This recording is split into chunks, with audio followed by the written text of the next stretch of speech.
అంటే కొన్ని చోట్ల తార్ రోడ్స్ ఉన్నాయి, అవునవును కొన్ని మేడం. చోట్ల సిమెంట్ రోడ్స్ ఉన్నాయండి. అవును అవును యాక్చువల్లీ అండ్ మరోవర్ అంటే డ్రైనేజ్ సిస్టమ్ ఉంది, వాటర్ ఫెసిలిటీ ఆల్రెడీ మీరు కనెక్షన్ ఇచ్చినట్టున్నారు.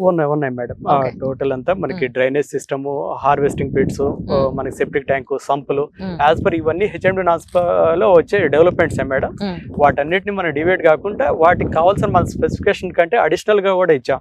ఎందుకంటే మనకి రేపు పొద్దున ఏదైనా అపార్ట్మెంట్లు కానీ మనకి ఏదైనా ఇట్లా మనకి హౌసెస్ ఇంక్రీజ్ అయినా కూడా వాటి స్పెసిఫికేషన్ తగ్గట్టే అడిషనల్ గానే కూడా మనం ఇవ్వడం జరిగింది మేడం. ప్రొవిజన్ అంతా కూడా మనకి ఏదైతే మనకి బేసిక్ వాటర్ ట్యాంక్ నుంచి లాస్ట్ ప్లాట్ వరకు మనకి వచ్చే ఆ వాటర్ ప్రొవిజన్ కూడా మనకి క్లియర్ గా ఎక్కడ లాస్ట్ ప్లాట్ వరకు కూడా క్లియర్ గా మనకి ఆ ఫోర్స్ అనేది తగ్గకుండా ఎలక్ట్రిసిటీ కానీ వాటర్ లైన్స్ కానీ మనకి ఆ స్పెసిఫికేషన్ మెజర్మెంట్స్ అవంతా కూడా మనకి టెక్నికల్ గా మనం చేయడం జరిగిందండి. వాటర్ గ్రౌండ్ వాటర్ లెవెల్స్ ఎలా ఉన్నాయండి? గ్రౌండ్ వాటర్ లెవెల్స్ బాగున్నాయి మేడం. మనకి ఆల్రెడీ ఇక్కడ ఒక 4 బోర్లు వేసాం మేడం. టోటల్ ఎంత ఇప్పటివరకు డెవలప్ చేసింది 74 acres గాను.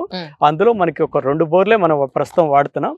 ఇంకా మనకి అంత రిక్వైర్మెంట్ కూడా ఏం లేదు, మనకి రిక్వైర్మెంట్ కూడా రాలేదు.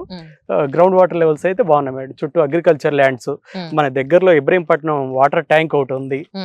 ఇవన్నీ ఉండటం వల్ల మనకి గ్రౌండ్ వాటర్ లెవెల్స్ చాలా సఫిషియెంట్ గా ఉన్నాయి మేడం.